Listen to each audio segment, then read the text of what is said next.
Well, welcome again to our exclusive countdown to the miEverest campaign, and we have really appreciated the success that the campaign has gone with so far. But talking of success, this man has had a stack over his career so far, but even a stack of it this week with 4 winners midweek, which gave him the Brisbane Metro training record. I'm glad to say Tony Gollan joins us. G'day, Tony.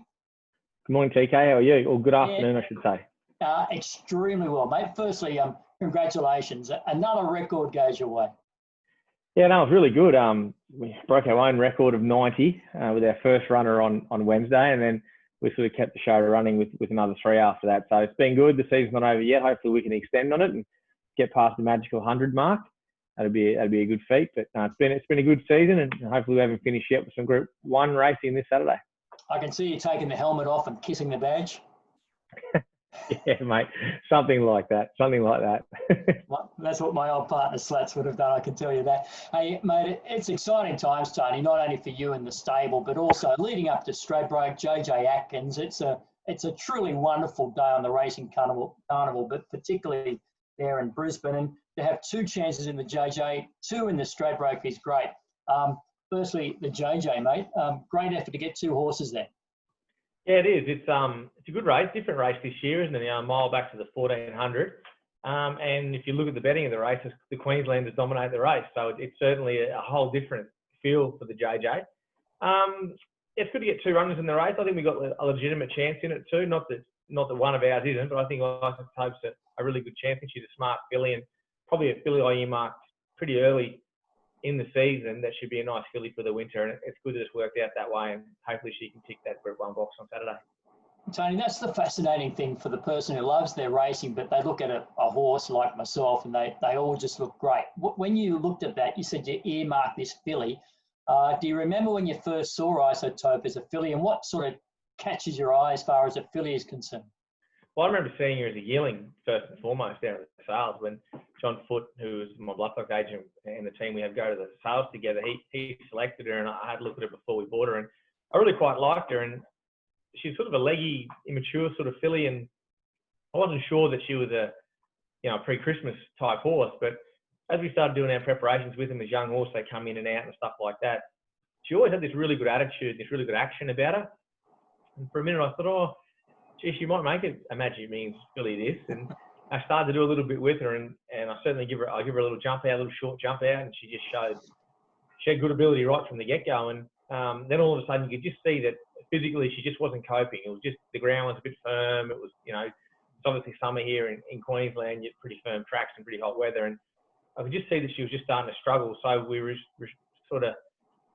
didn't push the letter, so to speak, and get her to the race. So I just backed off, and I thought, geez, I reckon with a nice spell, you'll make a filly that can do something in a winter carnival. And we just started to get her going, get her moving along and up racing, and she was pretty impressive from day one. And they cancelled the carnival with the COVID stuff, and then thank God a couple of weeks later they put it back on, because I sort of, this filly right from, like I said, before Christmas, when the Magic Millions Carnival was about to sort of get underway, when I made the decision to back off this filly for the winter, I was, she was always probably my number 1 seed coming into this carnival for the 2-year-olds.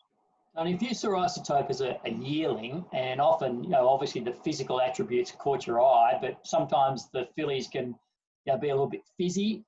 Obviously the attitude's extremely good. Her demeanour, can you describe her demeanour for us? Yeah, look, she's a competitive little filly around the yard. Like, she's not massive, she's just athletic. She looks like a real filly. You get some fillies that look like they're big, strong, like colts. She's not. She's quite feminine.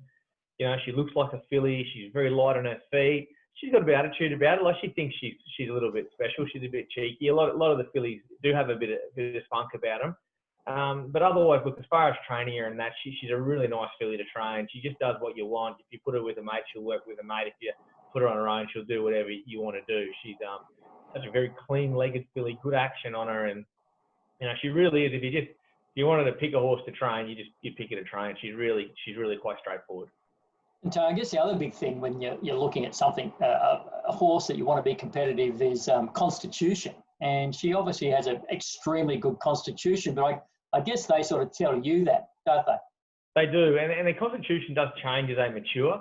Sometimes these younger horses, particularly pre-Christmas 2-year-olds, whether they're fillies or colts, they can lack a bit of constitution. As the pressure goes to go on, they can start to fall away, lose their appetite, lose their mind a little bit, stuff like that. This filly's got a great constitution now. We're later in the 2-year-old season, and she'll only get better if she gets into a 3-year-old. You only got to look at her as the physical style of horse she is. Her constitution has improved throughout this preparation. I remember there was a stage there, probably 3 weeks out from her first start, I was starting to think, oh gee, are we even gonna get to the race of this prep? Maybe I was wrong about her. Maybe she needs a little bit longer, but it wasn't. She just penny dropped and sort of off she went into the preparation, and she's barely left a note since. And as we've increased work and more pressure's got on her in the prep, she just stood up and loved it. I guess the other big thing that many people talk about is up and running and a good 2-year-old, but will it make the transition into a 3-year-old? Does Isotope give you any sort of indication or make that transition into a 3-year-old? Well, I think there's a couple of things with that. I mean, I think physically, to me, she's all about being a 3 and 4-year-old. Her pedigree also suggests that. Her father, deep field. I don't think he started his racing career till right late in his 3-year-old year, to be honest. He might have even been an early 4-year-old when he started, due to different reasons, I'm sure. And she's out of Yankee Rose's family. There's no doubt Yankee Rose, even though she come on the ball as a 2-year-old, she was a horse that got better into her 3-year-old year. And I guess had it not been for injuries, probably would have raced longer. So I think her pedigree suggests that she'll certainly train on. The type of filly, to me, she was always that yearling. She wasn't that big, strong filly at the sales that already looked like a racehorse. She looked like a yearling filly, and she just developed into a nice horse. And you can just see her going out for a break, furnishing, probably growing up a little bit more. She's got a good bit of length about her. She can grow up a little bit more and fill out. I think that's all the things you see to look forward to in her. So I certainly think, with the sort of filly physically that I have in front of me, that she will certainly develop as a 3 and 4-year-old and therefore be a better racehorse.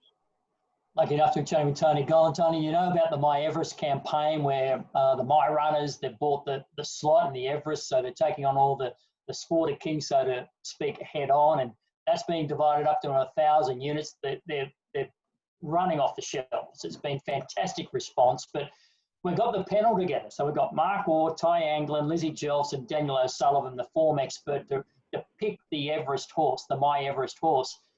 Could Isotope be that horse if she wins? I don't know. It's hard to say. I mean, I think the sprinting ranks in Australia at the moment, outside of Nature Strip, I mean, he probably looks to be the form horsey, but he can have an off day. They're sort of, is it changing in the guard? You're seeing a lot of these top sprinters all retire. So there's no reason there's not room there for a young horse, and how good do we know this 2-year-old crop is yet? She could well be. She's run exceptional sectionals in some of her races. Her first defeat was at Eagle Farm the other day, and I made full comment that she was fairly underdone. So, you'll see a fit filly on Saturday, but who knows whether it's Isotope or whether it's one of these other really good, sharp 2-year-olds. Who knows? They could easily vie for an Everest slot. So, as they develop and mature, the sprinting ranks in Australia are there for change right about now.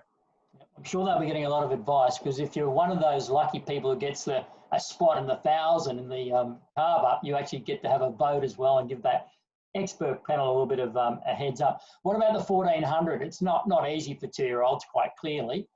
Used to be 1,600 the JJ, now back to 1,400.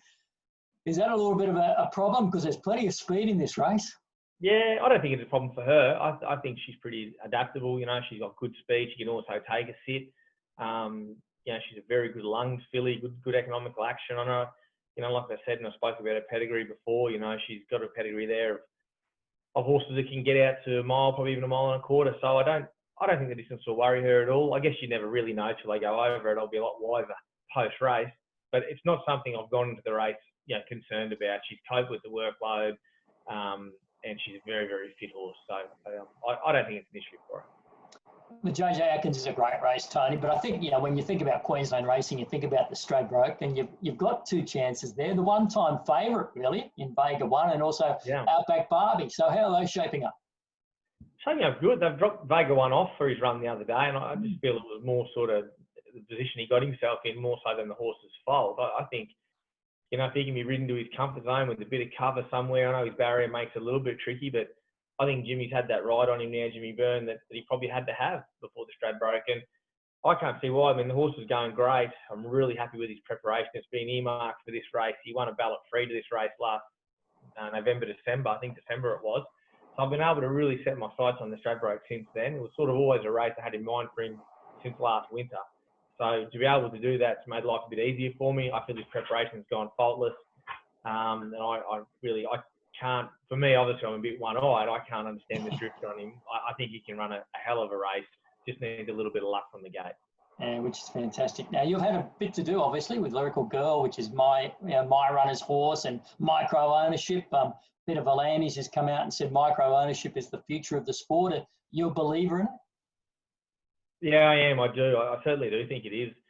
I think, horses have become very expensive, and if you want to get into with some of these premium pedigrees and buying these yearlings out of these better credential sales, I guess, which as you imagine means Premier and English Easter, where the better pedigree horses, better conformed horses probably get there, and you want to give yourself that little bit better chance, then I think micro ownership's great. You can get in at a basement price and come along for the ride. And with all the technology now, with get all your information out to owners and stuff like that, it really is quite easy to give people the information and give them the interest that they deserve for their share. So I think micro ownership's fantastic. I think they're race clubs. I can't see why they wouldn't love it. It gets plenty of bums on seats and creates a huge amount of interest in a race day. If it's a non-carnival race day, and which sometimes can be a dreary affair, I guess. You get a my runner's horse there, that's a good chance. It certainly livens the day up. So I think it's terrific, and the amount of enjoyment these people getting out of their share in the horse is unbelievable. It's not bad if your first foray into ownership could be the Everest, that's the case now for micro. You can actually become an owner and say, I've got to walk into Randwick and go, I've got a runner in the Everest. It's pretty cool. Yeah, look, this is unreal. I heard I think Steve Brown give this idea over the other day when they were talking about it on the racing show on the Sunday, and it's an exciting prospect. I'm sure people are jumping on board, and if they're not, they should be. I mean, the Everest is just that race. I remember when they first announced it, obviously it was the takeoff of the Pegasus in America. Yeah. There's a lot of conjecture about, would it work here in Australia? Wouldn't it work? Is it just for the rich, or who's it for? But then Redzell comes out and wins it the first year, a cheap syndicate horse. And right. I think it's just captured everyone's imagination, the Everest. We talk about it all year, don't we, really? It's such a race. And, if you're part of this slot, this miEverest slot, I mean, it just adds to the intrigue of what is a very, very intriguing race. The deal's done, who's getting selected, all that sort of stuff. It all adds to the intrigue of what now is a $15 million race. Tony, you're right. They are going extremely quickly, but you can still be involved with the miEverest campaign. So go to myrunners.com/miEverest. That's the best one. myrunners.com/miEverest. And you can be your first foray into ownership in the Everest, a $15 million race. Not only that, we're allowed in if you're an owner come the weekend. I'm sure by October 17, we'll be flooding in there.